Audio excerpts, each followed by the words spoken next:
Welcome back to my channel. I've literally clicked off one... Oh, I'm so sorry. Clicked off one video to literally to start another one like straight away after. So hopefully I don't like completely burn out, because I feel like I had a bit of burnout yesterday. But I'm good. I feel like I'm up to it, so it's okay. So yeah, this one is more of a psychology related video, but I saw, these are all things I found in other YouTube videos and sometimes a bit of research if I've looked up on Google and stuff after. But I saw this video by this girl, and she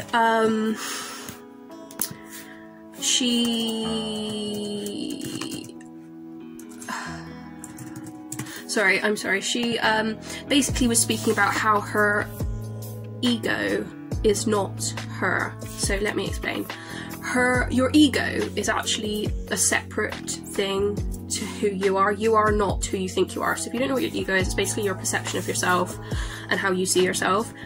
As much as it's healthy and normal to have an ego, we are not our ego. That is our perception of ourselves, and seeing the difference is actually really freeing and helpful and healthy, because that way you can separate your thoughts and internalized beliefs about yourself.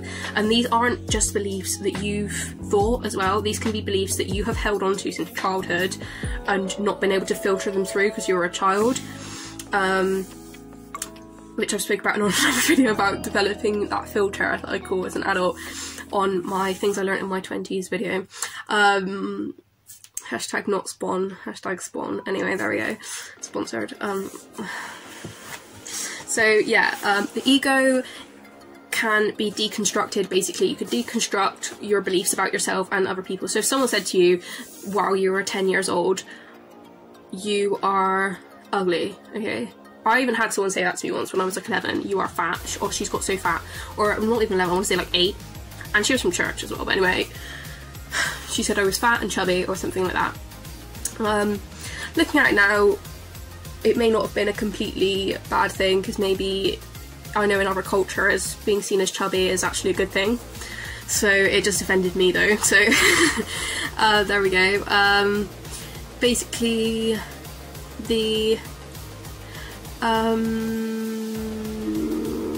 but that could have been ingrained in my subconscious, and I could have held on to that. So understanding that I am not necessarily that, and it's just, or that idea of being that is not true. Do you know what I mean?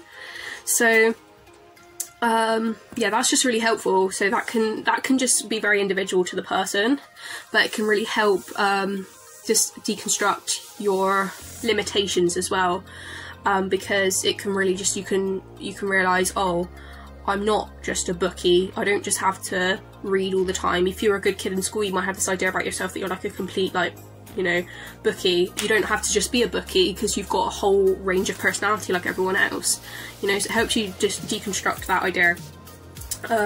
So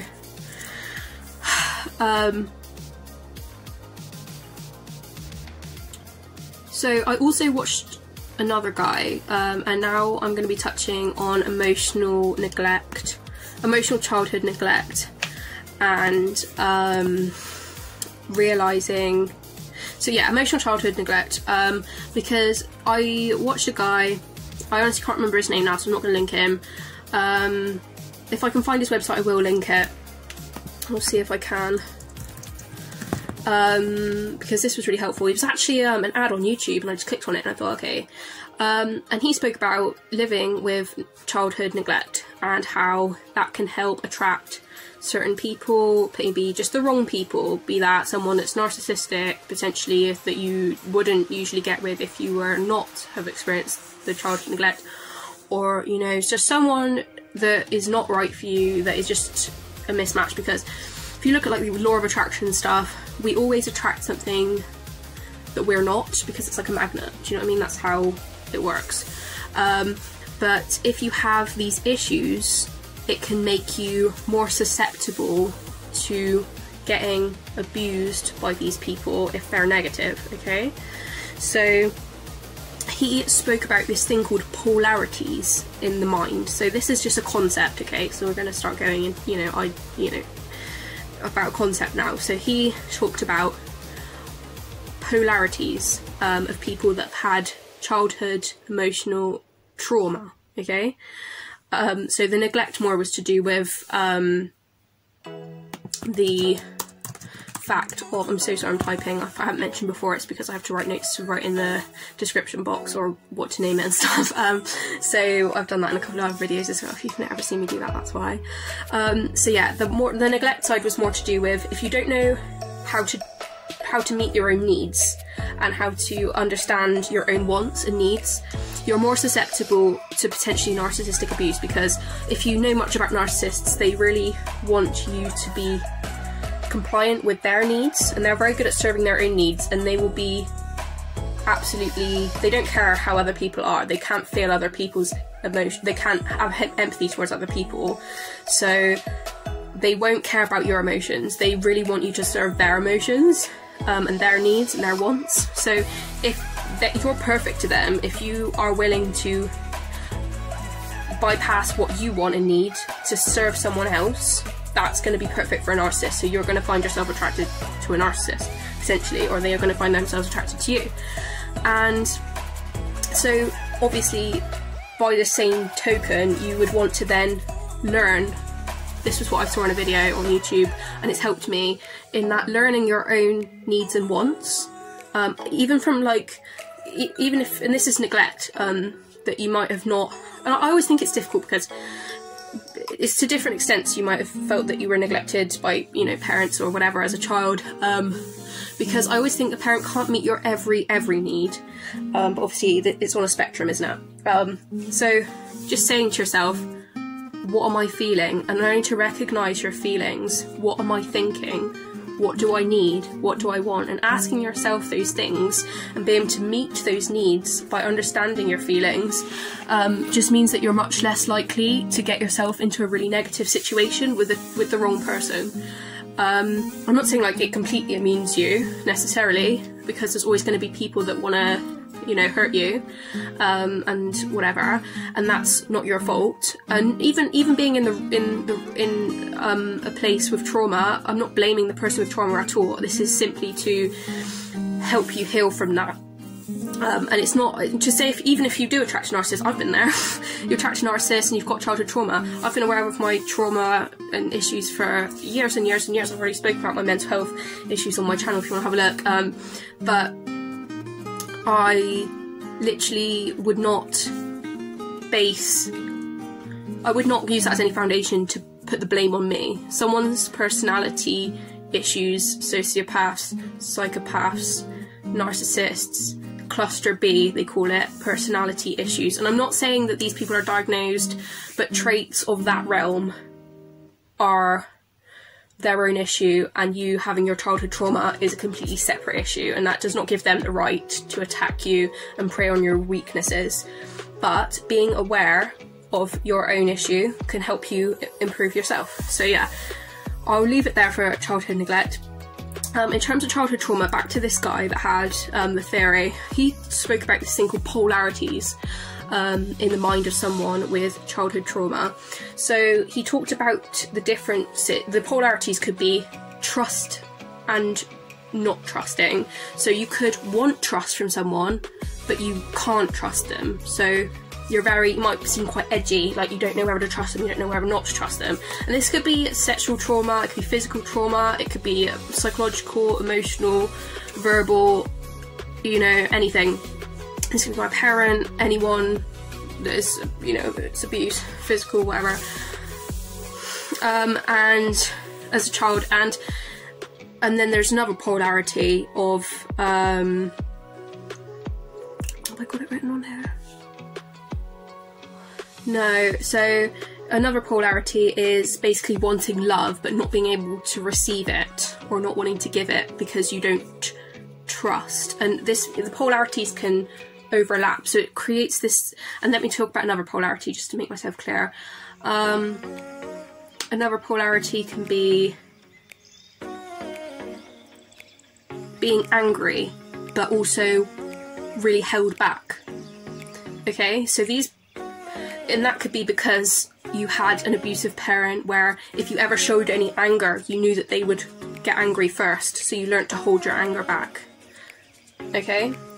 So you see how these polarities are made, but they can create this complex, childhood trauma complex, where these can overlap. So if you've got all three of those, you might then might not be able to make relationships with someone because you don't want to give someone love, because you don't trust, and because you can't control your anger, and then you're isolated. Do you see what I mean?